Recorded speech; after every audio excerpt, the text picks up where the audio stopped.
साथ में बड़ा अच्छा लगता है कि अभी भी अपने बिहारी कल्चर से लोग जुड़ा है।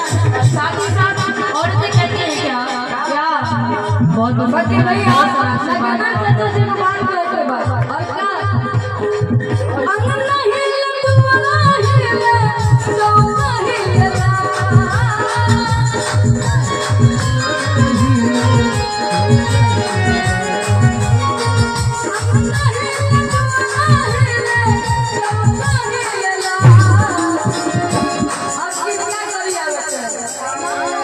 किसी का